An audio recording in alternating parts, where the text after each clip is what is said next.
Greetings, my name is John Cobb. I'm a proud Mainer with a great affection for the woods and waters.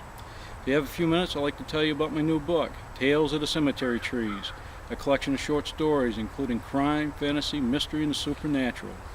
As far as story ideas are concerned, I don't have to stray too far from my seemingly uneventful life. In my poor working class family tree, you can't swing a dead cat by the tail without hitting someone who hasn't been addicted, haunted, incarcerated, institutionalized, and or murdered. By the way, pardon that dead cat pun, but I've actually seen a southern cousin do this one time. So if I need story ideas that are tragic, comedic, or downright pathetic, then I only have to shake a few branches. A few stories in this collection include Waiting for Brother, a story I wish was entirely fictional, but it's actually an oft-spoken childhood memory from my mother. Born in North Brewer, Maine, in a house along the Penobscot River, my mother was raised in possibly the poorest family in the area at the time. Boys Will Still Be Boys, which was written for my namesake, Uncle Johnny Cobb, who still does a little ranching and farming. His home in Blue Ridge, Texas, was used as a backdrop for this particular tale. My Uncle Johnny is Texan through and through and more than capable of handling the antagonist depicted in this tale.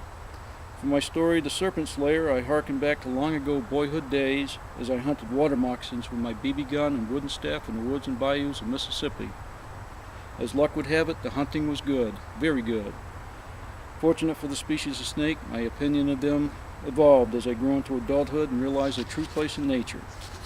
The Savior of Robinson Island is another story with my mother in mind.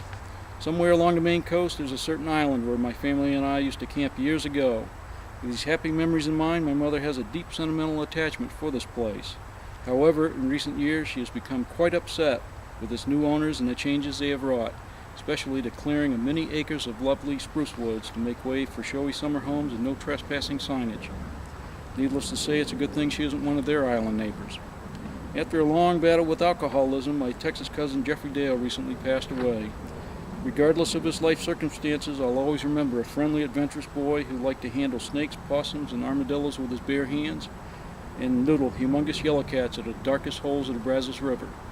So in Jeffrey's memory, I wrote Bubba Brazos. Given my affinity for graveyards and the title of this book, I'll leave you with this verse. Standing sentinel over our final resting places, the cemetery trees seek familiar faces. They watch us when we are living and most forlorn, and they watch us after our passing and others mourn. Except for occasional visitors like me, the trees seldom see us in between. Unsatisfied with such little knowing, perhaps their roots keep growing, burrowing deeper and deeper, searching for memories overlooked by the reaper. So if you like short stories which delve into crime, fantasy, mystery, and the supernatural, then Tales of the Cemetery Trees might be the perfect bedtime companion for those who like to read on dark, rainy nights.